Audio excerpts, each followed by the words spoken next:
초콜릿은 달콤해 달콤해 달콤해 오렌지는 상큼해 상큼해 상큼해.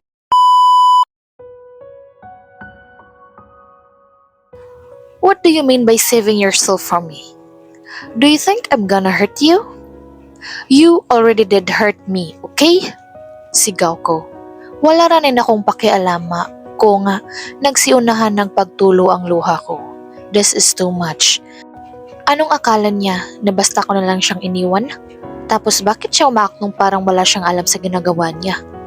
Is he fucking playing me again? Well, I know better now. Paano? Damn it, Zyron. Bakit mo ako tinatanong ng ganyan? What did I wrong? Napahila mo siya sa mukha niya. Okay, fine. I'll tell him. Ginamit mo lang ako para makuha ang kayamanan ng ama mo.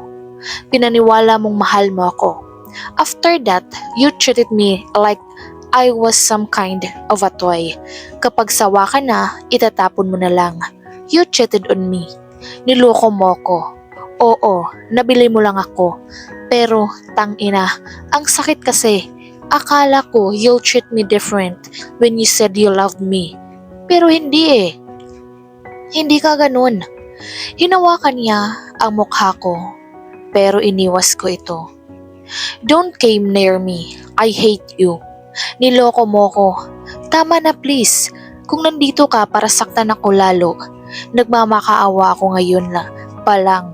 Huwag mo nang gawin iyon. Don't hurt me again. I can't. Sinubukan niya akong hawakan ulit, pero lumayo na ako. Tama na. Hinding-hindi na ako maniniwala sa iyo kahit kailan. Hayaan mo na ako. Pinunasan ko ang luha ko. Fuck. Sinipa niya ang sasakyan and laughed like everything happened right at this moment was a joke. Just damn it. But okay. Is that what you really want? I'll give you that. Kahit hindi ko alam kung anong nangyayari. Hindi ko kasi maintindihan eh.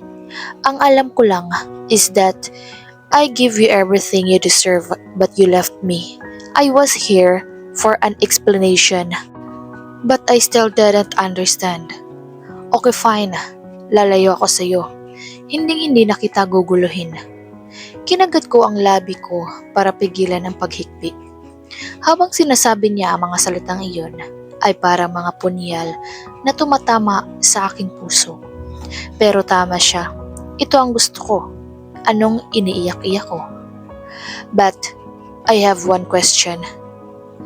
Tinignan niya ako direct sa mga mata ko. Blanko na ulit ang tingin niya. Did you really love me? Sobra pa sa akala mo, Zyron. I didn't answer. Para saan pa? Did he think hindi ko siya minahal? Dahil iniwan ko siya? Of course not. I love him so much. Pero mali na kung sasabihin ko pa sa kanyang mahal ko pa rin siya hanggang ngayon. Tapos na kami at hindi na maibabalik pa ang lahat sa dati. At sa tingin ko, mas mabuti na rin sigurong magpapanggap na lang na walang nangyari, na walang kami noon. He smirked. I shouldn't ask that. I guess I knew the answer already. Of course, you didn't love me enough to leave me like that. Agad siyang sumakay sa kotse niya at pinaandar ng mabilis palayo sa akin. Napahawak ako sa dibdib ko. Bigla akong nanghina. So that's the closure already? Bakit parang mas lalo naging malabo? Bakit parang mas lalo kaming nasaktan pareho? Does it mean this was really the last time na magkakausap kami? Hindi ko na siya makikita ulit? Babalik na ba siya ng France? Or US? Bakit ko tinatanong ngayon sa sarili ko ang ganyan? Ito ang gusto ko, di ba? Ang lumayo sa akin, ang taong hanggang ngayon mahal ko pa, sa takot na baka mas masaktan niya ako lalo. Nanatili ako doon ng ilang minuto hanggang sa kumalma ako. But my heart is still in pain. Sa ginagawa kong pagtataboy sa kanya, ay nasaktan ako. I love him. Pero natatakot ulit akong sumugal. I'm sorry. Gusto kong sabihin na minahal ko siya. Mahal ko siya hanggang ngayon. But what for? Hindi ko rin maintindihan. Tapos na talaga kami. We should accept that. Hanggang doon na lang talaga kami. At sa tingin ko, hindi pa ito yung panahon na makilala niya ang kambal. Susubukan kong punan ang pangulila nila sa ama. Susubukan kong hanggat kaya ko. Selfish na kung selfish, pero buo na ang desisyon ko. I'm sorry, Zyron. Biglang pumitik ang ulo ko at naalala kong may gagawin pala ako kaya ako pumunta sa bar na ito. Damn it. Si Amira. Inayos ko muna ang sarili ko. Huminga ako ng malalim bago pumasok sa loob. Mas nahirapan ako sa paghahanap dahil utak ko pa parang lumilipad sa kung saan. Shit.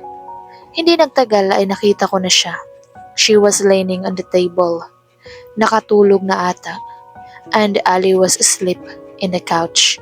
Paano ko kaya sila mabubuhat papunta sa kotse ko? They seem so drunk. Lumapit ako at umupo sa tabi ni Amira. Amira. I then shook her shoulder. She just moaned. Ali. Sabay uga ko rin sa braso ni Ali. She opened her eyes. She blinked for a couple of times bago tulala pang nakatingin sa akin. Ah, Kiana, you're here. She shouted. Buti na lang talaga. Si Amira kasi, nagpakalasing. Isinama niya ako eh. Hindi ko siya mapigilan kaya ayan, knockout. Tapos, pinilit din niya akong uminom. Hindi naman ako sanay kaya nahihilo ako. Hindi ko siya maiwan. Sumimangot siya. Oh, thank God, you're not drunk. Bulong ko na lang. Can you walk? I asked. Tumango siya. Good. Let's get out of here. Pinilit kong maging matapang kahit na emosyonal ay basag ako. Sa mga oras na ito, Amira needs me.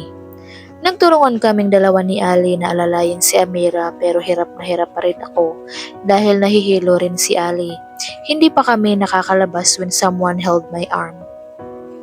Let me help you. Parehas kaming napatingin ni Ali sa nagsalita. Carlo? Why is he here? I mean, bakit nasa Pilipinas siya? And did he seriously show his face in public?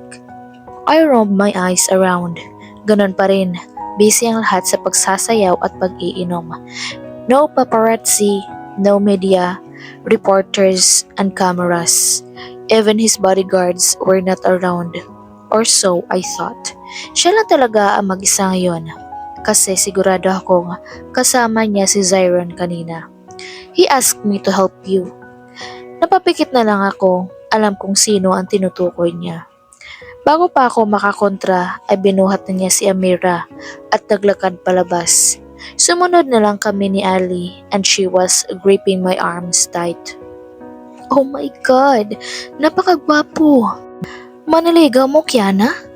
Hindi ako makapagsalita kahit ako ay nagulat na nandito siya. Wow! Ang swerte naman ni Miss Suarez, kinarga lang naman ng isang napakagwapong nilalang na nakita ko. Sigaw ni Ali. Mas titili siguro to kapag sinabi kong siya lang naman si Carlo Rosie ko. Na ito ang itsura niya dahil gaya nga sa sinabi ko, walang picture ni isa sa internet ang makikita. Siguro, iilan lang ang nakakilala kay Carlo, mostly sa ibang bansa, dahil doon naman talaga ang negosyo niya. It was his name and his achievements ang alam ng karamihan, pero marami pa rin ang humahanga sa kanya. Sadly, kahit ni isang picture ay walang nag-leak sa internet. Siguro meron, pero mga exclusive sites or sa mga magazine na mga mayayaman lang may access. Ali, don't shout! Sigaw ko. Wah! Kiana, kuhanin mo kami ng picture please. I'm sorry miss, but I don't like cameras.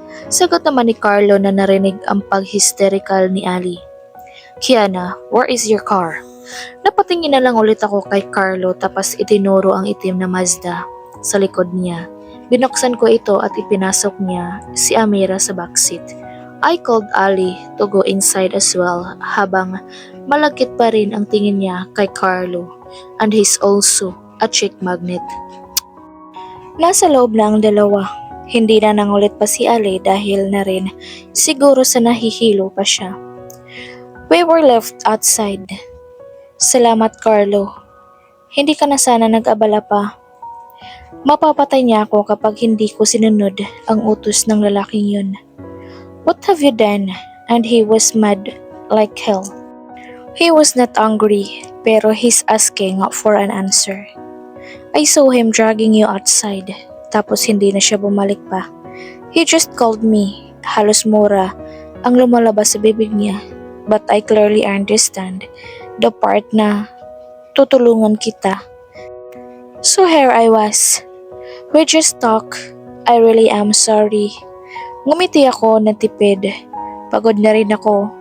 Ayoko nang balikan pa ang nangyari kanina. It drained my energy. Are you okay? Tumango ako. Puntahan mo na lang siya, Carlo. I'll be fine. Salamat ulit. Tumango ito. Kiana, I hope both of you will be okay soon. I don't think so. The past kept on hunting us and hurting us every time we see each other. I got to go, Carlo. Take care. Yeah, mag-iingat ka rin. Tumango ako at pumasok na sa kotse.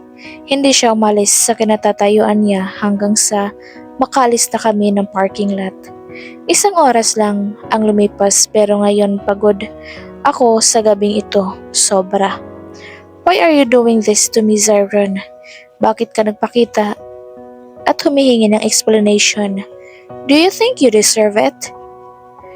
Bakit parang hindi mo alam ang ginagawa mong panggagago? Bakit ka ganyan, Zyron? Pinapahirapan mo lang lalo ang sitwasyon natin. Can you just go back to the States or France and never came back here again? Mahal kita, oo. Pero ayoko na. Natatakot ako.